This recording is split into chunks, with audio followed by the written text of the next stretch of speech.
sorry ass DJ.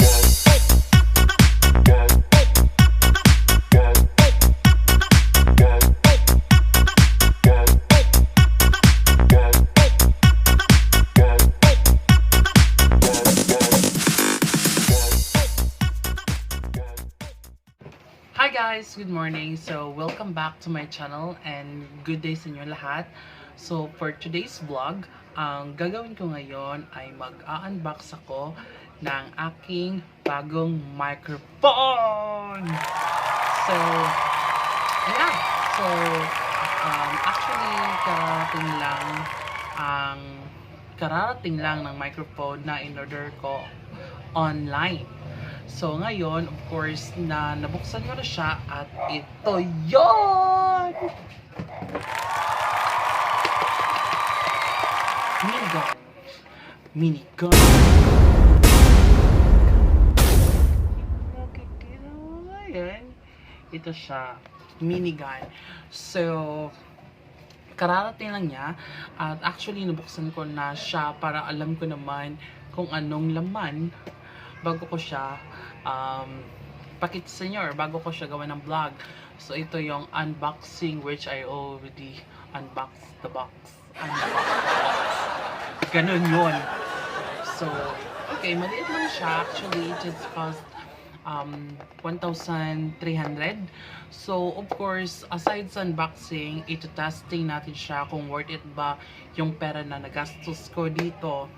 Kasi naman, well, I just decided to bought a camera kasi may mga times kasi nagbablog ako ang ingay, yung mga unnecessary na ingay na hindi naman kailangan, which is talagang nakaka-capture siya sa phone. Actually, nagbablog ako using my phone which is Oppo F9. So far, wala pa ng problema sa phone ko. Satisfied naman ako sa labas or outcome ng video na ginagawa ko.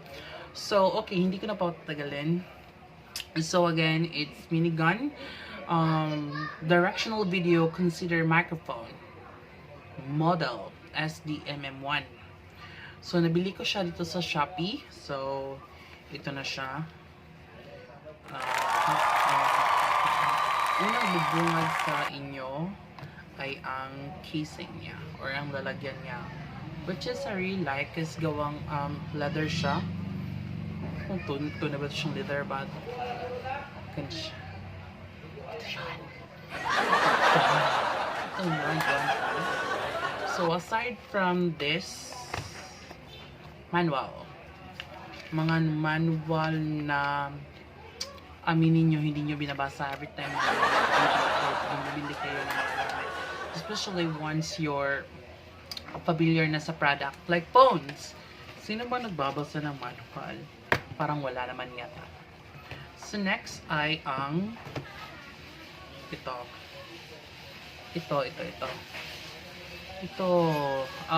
I forgot kung anong tawag nila dito. Parang may cut something. Ayoko siya research because gusto ko sana kayo yung sumagot. So just comment down below kung ano pangalan nito, because well, ang purpose naman siguro nito, pretty obvious, ay siya ito yung nag-reduce ng sounds or mga unnecessary sounds na hindi na kailangan i-captured pa kasi ang ingay, sakit sa pandinig. So aside from this ay may mga wires. So ito, it's for your camera.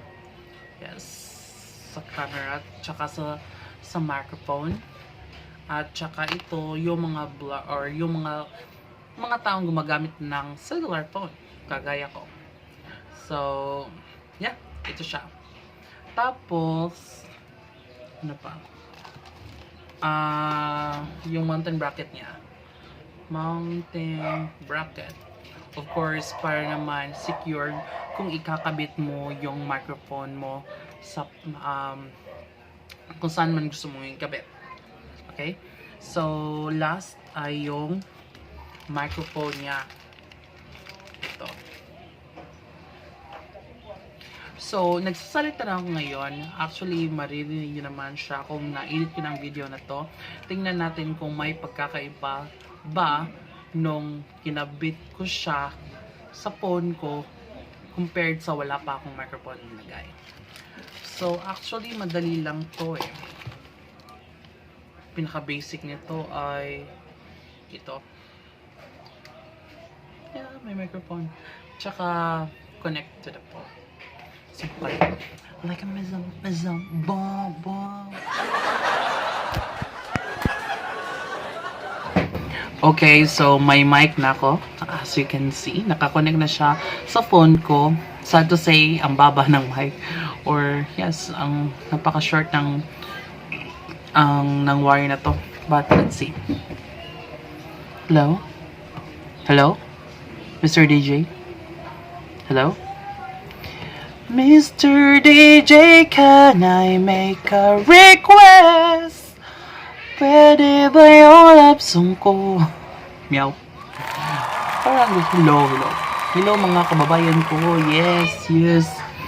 Itong, ipapasok natin tong something na to. Yes naman. Ito, ganyan.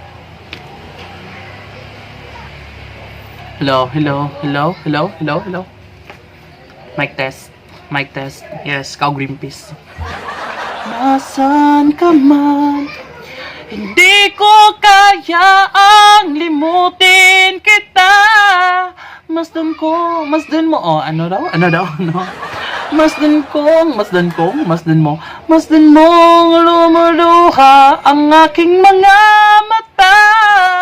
Pilitin mo mang ako'y nasasaktan. Ang katotohanan na mahal pa rin kita. Wow, singer lang. Well, I'm just gonna unplug this one. So, okay, nakabit ko na yung itong parang feeders na to or balahibo. So, i-connect ko lang yung mounting bracket niya, which is ito. Hello? So, i-connect ko na siya dito sa tripod ko. At saka, i-connect ko na rin yung wire. Ito na. So, nakabit na. So, ito yung magiging set niya.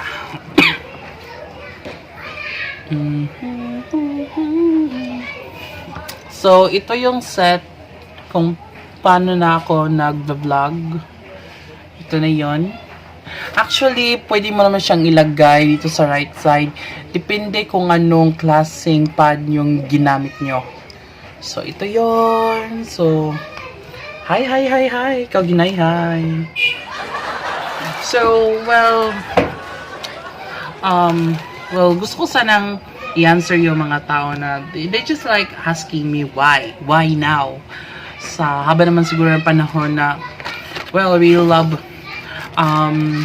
taking videos. But before, more on picture ako. That's why may nagbigay sa akin ng camera. Yun yung ginamit ko para simulan yung photography hobby ko. But for some reason, nasira siya kasi pumunta ako sa Kawasan, south side ng Cebu. It's like a huge waterfalls. Then, take ng picture, hindi ko na malaya na parang may mga tubig nang pumapasok dun sa camera. So, all of the sudden, parang hindi na siya nagamit. Parang hindi ko na siya nagamit nung time na yon. At saka, when we decided na magte-take na naman ng another picture, pag turn on ko, hindi na siya nagto-turn on. Tapos, parang may nagmo-moist na siya sa gilid nung camera, yung screen niya. Tapos, yun, I was like thinking, ano nangyari? Paano ba yun? Bago-bago ang sayang. Which is, marami rin ako na-invest nun kasi, like, time and effort for editing some pictures. Nag-aral ako gumamit ng Photoshop. Maraming mga picture na nagawa ko. Like, yeah, marami talaga, napakasayang, which is like, marami rin ako mga videos na nakuha.